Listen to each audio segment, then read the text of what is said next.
Welcome everyone to another Company Fears 2 replay cast. This time I'm going to have a 4v4 as you can already see on Lork Assault. Everything's fine. Let's get this started. We're going to have a very quick start because I think this game is going to be incredibly long. We have BP Bama Jeep in the bottom right playing as DSF, Mr. Biggles, Tommy all playing as DSF, and then Swalkus playing as the British. We have the first engagement going on in the middle, and the entire enemy team is going to be OKW. B Braven, Forming Llama, Can 777, and Grau. We already have two rear echelons coming in from Mr. Biggles trying to take out this Cube Wagon in the center, and Folksringers are going to be responding to it, but they're going to be caught out by some riflemen at very close range, so they're going to be very hard pressed to actually survive this encounter. In the meantime, in the center we have Mr. Tommy trying to fight Be Brave and Stern Pioneers, and also Grau Stern Pioneers coming with two Stern Piles, getting volley fired from the flank from the rear echelons, but the rear echelons get focused down immediately and savagely by the Stern Pioneers. That's the first squad wipe we've already seen. Tommy going for two mortars. That's going to be very hard for the Germans to deal with if they decide to be turtley. Speaking of turtley, we have 3 machine guns coming in from Swalkus, who obviously is trying to support his allies with MGs that they can't exactly acquire yet. But in the meantime, BP Mama Jeep has already managed to secure this entire area. BP Mama Jeep, by the way, sent in the replay. I'm not sure if I already said that, but yeah. He has managed to secure the south, which on this map is quite important because once the south is secured, it is very hard for the enemy to flank around. They have to go through this castle in the center, which is usually a pretty hard ordeal because of the pathfinding being pretty terrible. In the center, the troops from Mr. Swalkus are trying to fight off the OKW forces from Can and several others, who are trying to just dislodge them from their position in the north. Also, we have flanking maneuver coming in from Foaming Llama. Nice Folksringers is going to be catching out the third machine gun, which is not going to be able to set up in time to repel these Folksringers, but they're going to be able to at least get in the house, which is probably going to protect them from at least this one squad. But if another squad comes into flank, such as these Stern Pioneers coming in from the flank, that would be very bad. In fact, the Folksringers decide to avoid conflict altogether and just get in the adjoining building to avoid any fire. Already capturing the southern VPs, both of them from BP Bomber Jeep. That's very nice play.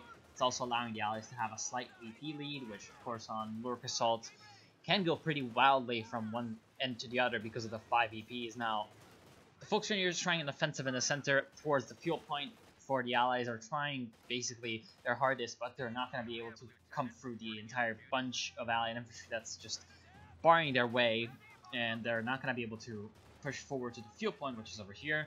But there is a second Folksringer squad which has managed to secure the house right near the strategic point, and that's obviously going to be a very hard building to dislodge them from because of the excellent amount of windows that can fire towards the allied base.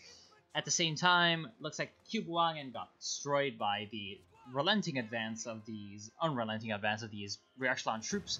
In the meantime, BP Mama Jeep making a nice flanking maneuver with these riflemen is gonna pretty much stir the hornet's nest of German forces in the area though, and he's gonna get burned out of the vineyard with these incendiary grenades. That tells us that Foaming Llama has already gotten the battle quarters up and running, and unfortunately it looks like one squad from BP Mama Jeep was taken out. He's floating quite a bit of manpower, so he can replace that, but unfortunately the veterancy is gonna be going down with it, and that was the first squad, I think, that he had, so it was also the most veteran one of all of them, which is pretty bad. Once the OKW light vehicles will be coming out, perhaps some A half-tracks from battle group headquarters, or perhaps some mechanized regiment headquarters, which so far have not gone up for anyone, but they might soon enough. He's going to regret losing that squad because he's going to need the anti-tank rifle grenades to stop those light vehicles. In the meantime, in the center, we see a pretty decent American advance. They're going to be able to recapture at least some of the central points, such as the munitions. Unfortunately, the riflemen are going to be forced out of the VP by these Stern Piles. In the meantime, in the south, an offensive from the Storm Pioneers manages to wipe out one of the rear echelon troops, but will be repulsed by the riflemen, as well as BP Bomber Jeep has gotten the captain out, so he does have at least a little bit of AT, something that cannot be said about some of his friends. Mr. Biggles does have the anti-tank grenades available from one of his rifleman squads, but one rifleman squad of anti-tank grenades is not going to be nearly enough if the Germans come out with big levels of armored vehicles, and pretty nice grenade is going to almost wipe out these Volkswagen's gonna get wiped out by the Riflemen with the M1 Grand Fire. That was a very good wipe of a Vet 2 squad with the STG upgrade, so extremely valuable wipe for the Americans right now. Here comes some Riflemen trying to assault this position, but as you can see, there is a machine gun covering the area with the sandbags protecting it, so it's not going to be enough for these Riflemen to just come up from the front. They're going to have to flank around, and that's not going to be that easy because of the terrain around here being very choke pointy, so another German machine gun can quite easily, along with some cleverly placed mines, protect the area from the enemy. Now, M20 utility car is on the field for Tommy, so he's going to be able to lay down those M20 mines that are so very effective. He does have some munitions stocked up. Not as much as Sualkes, though. Sualkes does have a pretty large amount of munitions stocked up, and he's going to be looking to use it in the Advanced Emplacement Regiment for some emplacement upgrades, hopefully. He does not have the improved fortification available to him, but he does have the defensive operations, which means that his pretty numerous infantry squads can build those deadly emplacements, especially the mortar pit right now is going to be the one he's going to be looking to build because of the amount of turtling that Con 777 is doing. I think a mortar pit at about this area would be very effective. He's going to go, in fact, for a Bofors, which is not going to be well protected by the fact that it's just a little bit too far. I feel like this area would be better for a Bofors, but unfortunately, it doesn't look like he was able to cancel it in time and was destroyed by the Raketenwerfer. Oh no, actually, because the guy said target hit, so... Oh no, that was destroyed by the Volkswageners, so he will not get the resources back for that pretty expensive building. And right now, in the south, we do see BP Majip making a bit of an offensive, but again, he's not going to be able to push through because of the battle quarters that are around the area from both Llama and Be Brave. Now, Foamy Llama has used the not the incendiary grenades. He's used both the incendiary grenades and the infiltration grenade assault, which tells us that he's either the special operations doctrine or the scavenge doctrine. Of course, he does have the special operations, and we know that, but I don't think that the allies quite know that already, whether or not that is a scavenge or special operations. So they need to be prepared for both an Ostwind and a Command Panther. Both are going to be coming in at temp command points, though, so not anything that they have to worry about in the immediate vicinity. Now, a infrared half-track, or a Mapaxwagen as they call it, has been purchased by Grau. That's going to spot pretty much this entire area's worth of allied troops. Very, very effective vehicle, but there is an even more effective vehicle right now, the A half-track from Mr. Biggles, which is going to complement the pretty substantial amount of infantry that the allies are bringing in the center. And despite the fact that they can see all these forces, there's not much that the Germans can do right now about them. They do seem to have some pretty decent anti-tank capabilities with 2 Sturm Pioneers with Panzerschrecks, but that's unfortunately not going to be enough soon because the A half-track has some pretty excellent suppression, which means that these Panzerschrecks are going to have a hard time getting into close range where they can really, really do a lot of damage because of the accuracy increase at the closer ranges. And in fact, as you can see at long range, the A half-track can pretty easily avoid those Panzerschreck shots. There is, though, the Incognito of the M20 coming in from the side, which is going to get Panzerfausted, unfortunately. That is, if Grau is paying attention, which he isn't. A smoke screen will be coming down from the utility car, and that will protect it from the Panzerschreck. Very unfortunately, Grau did not use a Panzerfaust, which would have spelled the death, essentially the death sentence of this M20, and that would have been a very nice pickup for the Germans. But as it stands, they're going to have to deal with this M20 for quite a while more. So far, Tommy seems to be kind of focused on getting both of the tiers. He's also got the captain, and he spent some of his munitions in upgrading the M9 bazooka, which means that he's not going to have enough munitions to place down a lot of M20 mines, which is really what he would have been looking for right now for that unit. Now, the Bofors has been placed a little bit further back, which has allowed the Germans, as you can see from the minimap, has allowed the Germans to pretty much secure the entire north for themselves, except this one strategic point, which is obviously quite crucial. In the meantime, looks like this Volkswagen squad is going to get wiped from the murderous fire of these infantry sections, and in the center, the German forces are being annihilated by the 37mm cannon of the A half-track. In the south, BP Mamajip still has the entire area under his control, and right now the infrared half-track is being forced away by the captain's bazooka, which is not going to be enough to take it out in any quick manner, but is going to be definitely enough to chase it away, and the captain might go down and pay for it with his life, and it might just leave the bazooka over to the Germans, And in fact, the Stern Pioneers will be capturing the bazooka for themselves, just turning themselves into a double AT weapon squad. Very dangerous for any kind of allied light vehicles, such as this M20 and this A half-track. So they're going to have to watch out. That is, unless they can wipe the squad in this exchange, which they will be able to do, they will drop the Panzerschreck, which is going to be a really, really good pickup for these rear echelon troops if they can do that. They already have the M2 flamethrower upgraded on them, but if they can pick up that Panzerschreck, that's going to be great for them. The lieutenant has managed to pick up another weapon that was dropped. I guess that was a bar. So double bars for the lieutenant. Let's just pause for a second. There's the Thompson, the BAR, and the BAR. So yes, that is a double bar lieutenant now. Very dangerous.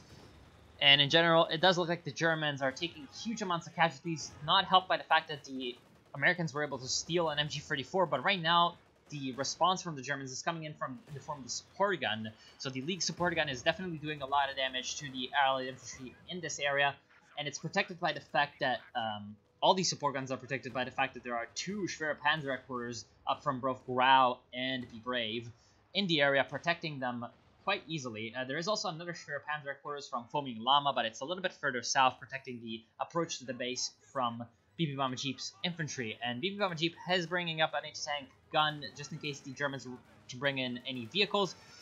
There was a weird flank from the Stern Pioneers, which almost took out the ambulance. The ambulance had to do a little bit of weird micromanaging to get out of the way, and is now kind of trapped on the other side of these tank traps.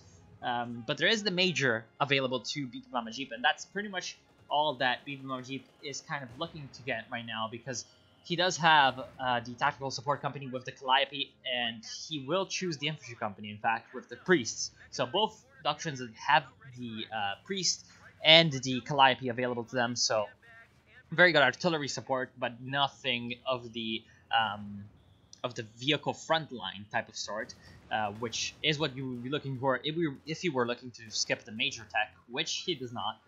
So having that Major Tech is going to allow him to get some nice fighting vehicles, which is not what he's doing. He's getting the M81 howitzer carriage. Now, this is a decent choice, but I feel like the only reason he went for this is because he's 6 command points away from the Priest, which means that he soon enough will not have the ability to call in that Priest, which is exactly what he would want to do. Now, this means that he, in the meantime, has to look for the replacement in the form of the M81 howitzer carriage, and that's okay. I'm not the biggest fan of the unit. Nice flank coming in, gonna take out the League support gun and the veterancy on it, but unfortunately it is a little bit too far into the German lines to be able to effectively steal, especially with these 2 Schwere Panzer headquarters covering the area, especially the one from the Brave.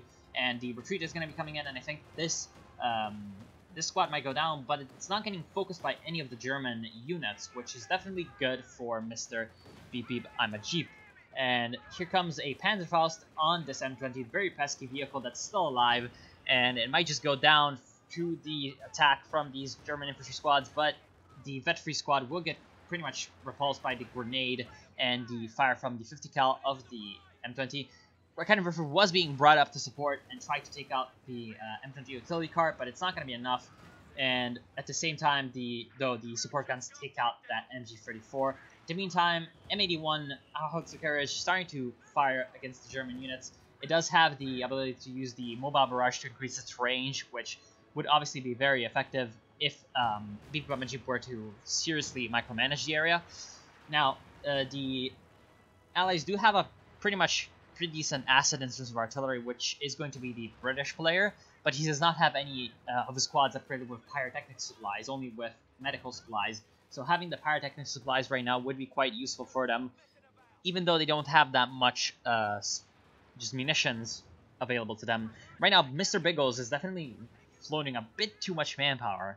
He should pretty much look to use some more of that, especially in the realm of AT, because right now he's lacking in that. So what I would kind of recommend for him is a captain tier and then a couple of support and tank guns essentially, which would be very effective in the realm of support. Now, there is a second howitzer carriage coming in from BP Bomber Jeep, and I feel like that's a mistake because he needs to be going for some more fighting units to support his allies. He does have 4 rifleman squads upgraded with bazookas. Does look like it's 2 bazookas per squad. I'm not sure exactly how many bazookas though there are. The captain does have only 1 bazooka. 2 bazookas from 1 squad. Looks like 1 Zook from this squad. 2 Zooks from... No, yeah, 2 Zooks from this squad. And then 1 Zook from this squad. So that's like... yeah, that's not a small amount of munitions to be investing in bazookas. That is a ridiculous amount of them, in fact. That's 7 in total. So, oh, there's actually a 5th squad? Oh, no. Yeah, that's 7 in total. So, lots of bazookas, and that's going to be his anti-tank capabilities, along with the 57mm anti-tank gun, which is going to be protecting the south along with this fighting position, just to avoid any worrying about that southern area at all, which is good. Sometimes you just want your forces to be helping out your allies and not defending a side of the map that may not necessarily see all that much action, and that's where defensive emplacements come in, and where good placement of them comes in. I feel like this this fighting position is placed a little bit not in the best spot. I feel like a fighting position over here. Oh, there is a fighting position over here sitting by the building, so that's good, actually. Right now, this M20 utility car is being sacrificed to the wolves. I'm not sure for what reason, though. It's gonna probably die from the Panzerfaust and the Raketenwerfer. So, rip for this M20 that was actually doing quite well so far for itself. Very unfortunate that it was sacrificed. Sulcus already has the Firefly on the field. Not sure about it. There is a artillery piece coming in from the Braven, which is going to be very effective at dealing with this turtling that the allies have going on this side of the map. And in general, going to be pretty effective at dealing with large concentrations of allied infantry, and also with the Bofors, but the Bofors is being dealt with by the Jagdpanzer. Jagdpanzer obviously very effective against the Bofors because of the Bofors' inability to do significant damage from the front. Very good armor for this vehicle, and also lots of damage coming in from it. There is the Firefly to think about when this Jagdpanzer is to be considered, but the Jagdpanzer is going to be able to finish off the Bofors. Probably, oh, it misses. It would have been able to finish off the Bofors before the arrival of the Firefly in order to just deal that amount of damage and then get out, but unfortunately he did not manage to do that. And right now Mr. Biggles does have a EZ-8 Sherman in the front lines available to him, which is going to be very good, but unfortunately he still needs to be using some of those resources that he has accumulated, especially that manpower. That manpower is just unacceptable. He needs to be using more of it. Even just infantry, he's only got 1 rifleman squad. A couple more rifleman squads would be very useful for him just to push in the center and the north against the German lines and have more capping power. Now there is a Panzer IV from Grau, obviously being the OKW model does have the superior armor, but the superior armor is not going to be helping in all that much against the very decent anti-tank capabilities of the EZ-8. Now, the use of the Panzer IV-J is going to be very, very important against the American infantry swarms, which are starting to grow, but they're also thinning out from some engagements. Now, definitely one of the people that is more prepared to deal with the American infantry on the German side is Grau, with 2 Obersoldans and 2 Volkstraineers that are upgraded with the SDGs and are very, very heavily vetted. So that, along with the Panzer IV and the ability to spot the American infantry before it can even get close with the infrared half-track, is obviously very useful as an asset to the Germans. It remains to be seen whether or not they will be able to support Grau in the center, though, because what they're doing is they're kind of not really paying too much attention to the center, despite the fact that they really need to be using that area where they can use their long-range capabilities against the basically American inferior forces to their advantage. Now, the Panther that's been brought out by Llama has been taking a lot of damage from I'm not sure what, but the support from the more howitzer carriages is definitely being useful for the Allies, and that almost took out the infrared half-track, which, despite the fact that it's not a very expensive vehicle, is a very nice prize to take out because of the utility that it offers the Germans. And in the meantime, the flak half-track is still alive and pretty much providing suppression support for the American infantry as they surge forward, trying to neutralize or capture the central VP. Right now, the Allies do have a pretty decent lead in terms of VPs, 200 VPs, well, 150 VPs in their favor is nothing to laugh at, especially once we are starting to head into the late game. If the Germans don't use their later game superiority to their advantage, they're going to be able to they're not going to be able to turn around the Allied superior in terms of VPs, especially when the Allies do seem to have a pretty decent lead, especially if they can control it, as they are doing right now. Pretty much a quadruple cap seems to be in the order for the Allies, which is going to be basically about as effective as a triple cap normally would in their normal game, because, again, the amount of points that you lose is determined by the subtraction of the amount of points that the enemy has compared to yours. So if the Allies have 4 points and the Germans have 1, you're going to be losing 3 points every 3 seconds, which is very, very hard to deal with. Now, here comes some support gun fire to try to keep the VP under control, and that will take out the vet-free Rifleman squad. Very hard loss for, what was it? Tommy. Very hard loss for Tommy, because also that is his last Rifleman squad. He does have 2 stolen cannon riffers, though, which are going to work on the Command Panther. Command Panther should be at least trying to keep itself in top-notch shape to repel any kind of armored advances from the Allies. Right now, BP Bomber Jeep does have a Jackson on the field, which is a pretty decent choice. I feel like with the 2 Panthers that are on the field for the Germans, one the Command Panther and one Grouse Panther, I believe. No, that's not Grouse Panther. That's Khans? No, Be Braves. Be Braves Panther. Yeah, it's a very good decision to actually get that Jackson, because he's going to be needing that very soon. Right now, the Allies are not making good usage of this church, however. They could be using these rear echelon troops with the Panzerschrecks to just get in the church and fire on this Panther IV from the side. But as it stands, they're kind of letting it just pour down fire on the center, along with the support of this Jagdpanzer from Grau. So 2 Jagdpanzers on the field already for the Germans. Very dangerous in these kinds of open spaces. A push from BP Bomber Jeep's infantry is going to be repulsed by the Sure Panzer Quarters, which is, I feel like, the reason he went the infantry company. The infantry company with the priest being very effective at dislodging the Germans from their HQs. The Jackson already going to work against the Panzer IV. Panzer IV is up to bed 1, but it's not going to be very effective against the Jackson regardless of its veterancy. What is going to be effective against the Jackson is going to be the Jagdpanzer. So the Jagdpanzer needs to be staying close to the Panzer IV to obtain to its maximum function, which is going to be the support of the other German vehicles against the Allied tank destroyers, such as this Jackson. There is a second Sherman Easy-8 coming in from Mr. Biggles, and he's still floating a ton of manpower, which I still disagree with.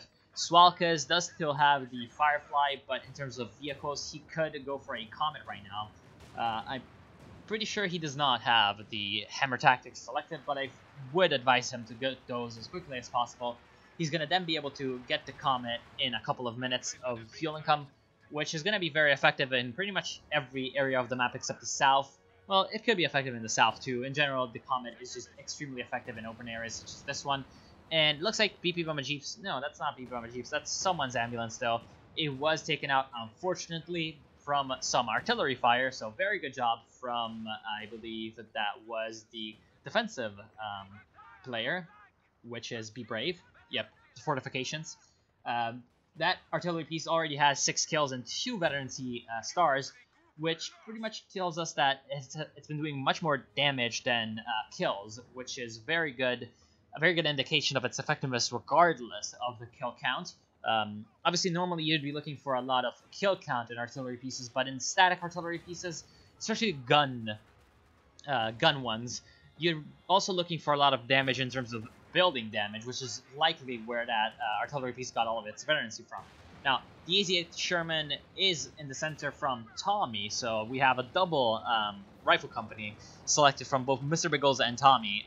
Both of them using mostly the Easy-8s, but also Mr. Biggles going for a couple of flamethrowers as a plus. I generally don't like picking a doctrine just for one purpose. Right now, also, the other person that did that is BP Bomber Jeep, because he hasn't laid down any mines that I know of in the south, and he hasn't gone for any M1919 light machine guns, which is, I believe, a terrible mistake, because they're very, very effective against all kinds of German infantry. And right now, his push in the south is going to be stopped by an MG34 team from the Braven, and it's going to be able to stop pretty much the entire German or allied push, but the on me from the captain is going to allow the allied squads to basically just sprint up and destroy the machine gun in a surge of glory, and also just take out the Panther, at least force it away with the storm of bazooka fire, just pestering away at the frontal armor, not enough to penetrate it in any serious manner, but also not enough for the Panther to be safely staying among the allied troops, which is exactly not what the Panther is supposed to do. Now, in the center, there is a decent congregation of M81 howitzer carriages. The ones from BP Mama Jeep are proving to be pretty effective with 17 kills between them, and the one from Tommy is also doing the same with 8 kills. So definitely nice for the allies, and Socrates' Comet Tank is in the north trying to repel the Command Panther, which so far hasn't been able to do anything in terms of usefulness. Very unfortunate usage so far for the allies, or sorry, for the Axis with their Panthers. Also the Panzer IV Command Tank, no, not Command Tank, the Panzer IV SJ does have the 2 veterancy levels for it, and unfortunately the Vet 3 Captain is going to be taken out by the Vet 2 Obersoldan, who are up to 17 kills, but can't do much against the EZ-8. That's the problem with the Obersoldan. They may just be incredibly effective at taking out infantry, and they should be used as such for the Germans, that they are pretty much a crucial part of any OPW late game. The good usage over the Obersoldan, that is. But unfortunately, they just kind of lack against vehicles. So you need to be supporting them with the hordes of Volksgrenadiers, and especially after the removal of the Panzerschreck from the Volksgrenadiers, with the Raketenwerfers, something that right now the Germans are not doing. There is a generic lack of Raketenwerfers among all of the German players. That is partially because a lot of the Raketenwerfers were stolen by the Allies, as Tommy is proudly displaying, just using those Raketenwerfers to repel this Panzer IV with all of its flaws. The Panzer IV is not exactly the most armored piece of vehicle that the Germans can bring out, and so the Raketenwerfers are easily able to punch through it and deal a lot of damage. Now, I definitely think that the Germans should be using some more of their manpower, diverting it onto Raketenwerfer production, both to dislodge the Allied vehicles from the center and to dislodge the British from the north. Now, the British don't seem to be doing all that well because of their infantry squads all being wiped out, and that's definitely not good for Big Swalkus. And unfortunately, also a howitzer carriage goes down. That was BP Bomber Jeeps.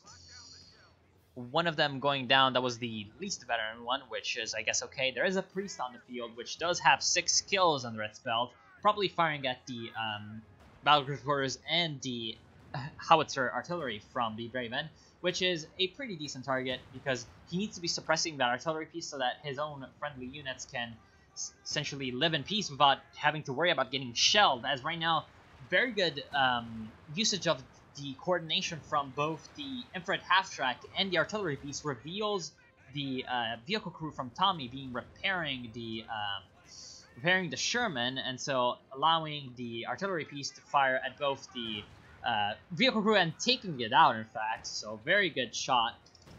They're going to have to build a rear echelon squad to replace it, and that's going to be without any kind of veterancy.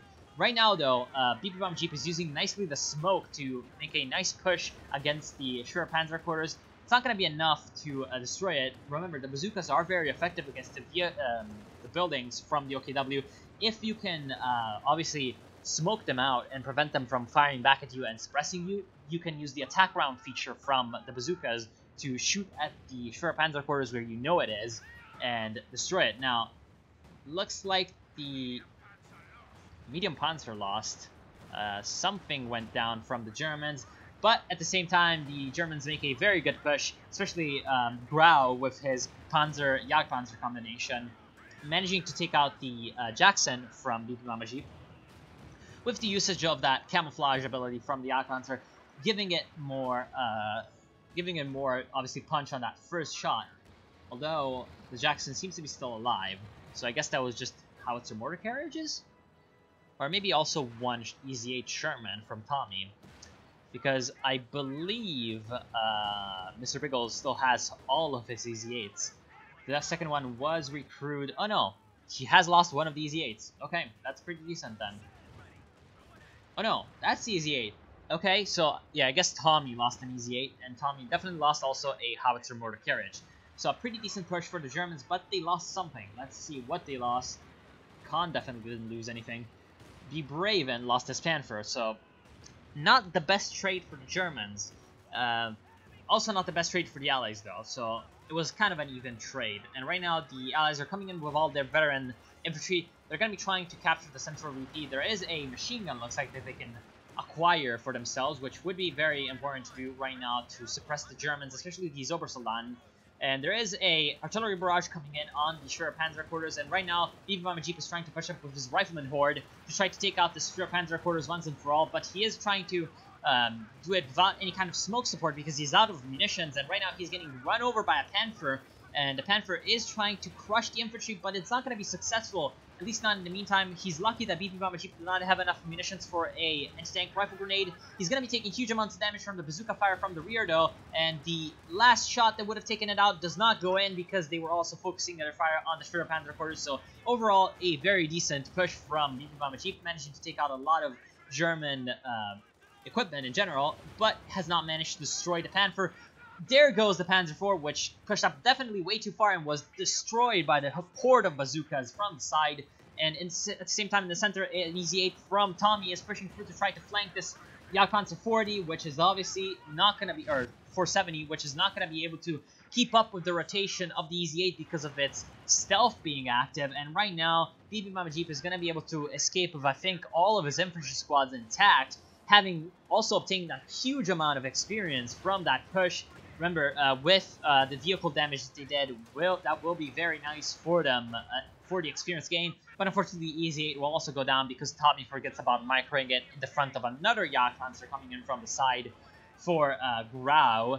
Right now, the Allies have managed to do an extremely good push, and they have also brought down the Germans to 60 VPs, but there is the King Tiger on the field. The Big Papa Pump will reach the battlefield right now, and that will be able to at least stop the Allies' infantry from pushing towards the central VP, at least for now. So right now the Germans definitely need to be consolidating their grip on the central VPs and the northern VPs to be able to essentially launch an offensive into the north, where the Allies are weakest, because the British have just lost one of their Comet tanks, and also a bit in the center, because the Allies are not exactly that strong there, because also another artillery strike has managed to destroy the vehicle crew that was repairing the Jackson. So the King Tiger right now is pretty much unopposed in the center, and right now the Allies are kind of out of options to destroy the King Tiger. They're going to need to be waiting until Swalkes brings on over his Firefly with the Tulip rockets, the Comet, and then maybe, just maybe, Bibi Jeep with his fuel can bring out another Jackson and his infantry swarm with the bazookas. Then they're going to be able to take out the King Tiger. That is, unless the King Tiger takes out the huge swarm of infantry first. But it is focusing the fire on the Easy-8, which is not what it's supposed to do. What it's supposed to do is fire on the Blob. In fact, I think Bibi Jeep is taking a huge risk by having his Blob being so just tightly clumped. And right now, the King Tiger is missing an opportunity that it could very easily take out this entire force of infantry. There is another Jagdpanzer for Foaming Llama. What they're clearly not realizing is that the danger coming in is not from the Allied vehicles, but from the Allied infantry, coming in with the huge amounts of bazookas and in general handheld anti-tank weapons, and also the veterancy that they have over the German counterparts.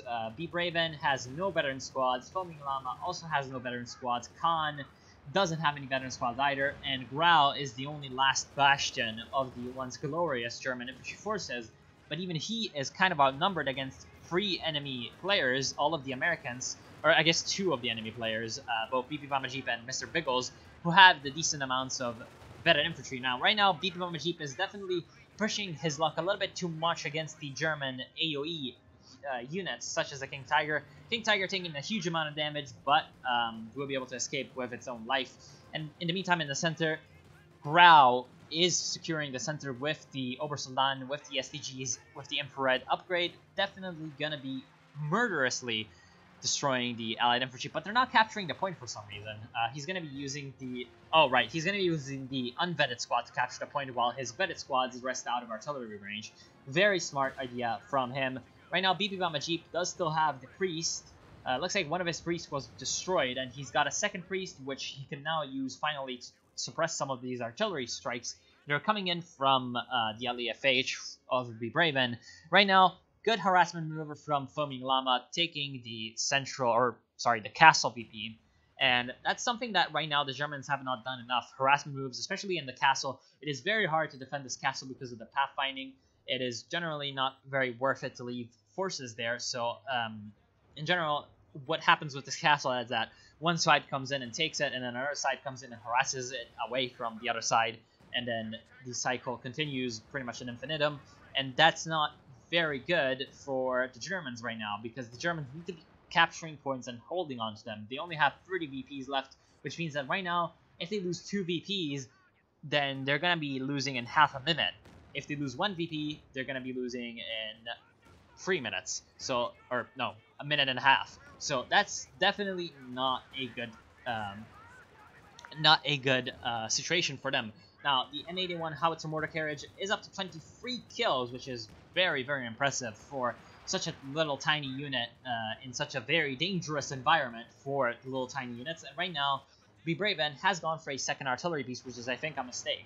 What he needed to do is bring in more vehicles to help in the pushes, not bring in more artillery to help in the static warfare. Right now, the pushing is what the Germans are doing pretty well in the north. They managed to take out the second comet that Swalkes was able to bring out, and right now the Firefly is alone with not a lot of HP against a lot of Panthers, but right now the support from Mr. Biggles and Tommy's Easy 8s is pretty much proving invaluable for the survival of the British. Nice flank coming in from the second Easy 8 and takes out the Jagdpanzer, as well as the rear armor of the Panther being exposed, makes for a very nice target for the 17-pounder from the Firefly, and also the Easy 8's 76mm, but this Easy 8 does not have the prioritized vehicles on, so it wastes a few shots on infantry and misses the last shot against the Panther. Panther using its excellent mobility, especially with that Veteran 2 from the Command Panther, being able to escape quite easily with the armored skirts that it does have. And here comes a White Phosphorus Barrage from, I believe, Mr. Biggles, who does have no munitions stocked up because he's just used all of them, but he does have a huge amount of resources in general stocked up, so I think he could be going for more Easy 8s right now. He could be using the, don't do this all the time, but he could be using the Vehicle Crew exploit that right now basically means that with the Vehicle Crews out of vehicles, it's only 4, I believe, pop cap for a Vehicle Crew instead of the entire pop cap for the Easy 8, which would, I believe, be something like 8. Let's check it out. Oh no, 14, damn. Easy 8 is very expensive in terms of pop cap. Yeah, he could be using that to his advantage, but as you can see with the Vehicle Crews in the vehicles, he can't buy another Easy 8, but with the Vehicle Crews out of the vehicles, he can buy another Easy 8, and if he can purchase that and bring that in, then he can bring in that one extra vehicle that might just be the difference between him winning an engagement and losing one. Right now, the Germans are making a decent push in the center, but the King Tiger is definitely out of position. He's way too far ahead of the rest of his forces, and right now there is a Jackson from BP Bomber Jeep, which has the Vehicle Crew of something that's not a Jackson, because it has 12 infantry kills. So obviously that's coming from something that's not a Jackson, but it is very, very smart for BP Bomber Jeep to actually do that, because that's actually the Vehicle Crew for the Howitzer Mortar Carriage, which went down. At least one of them.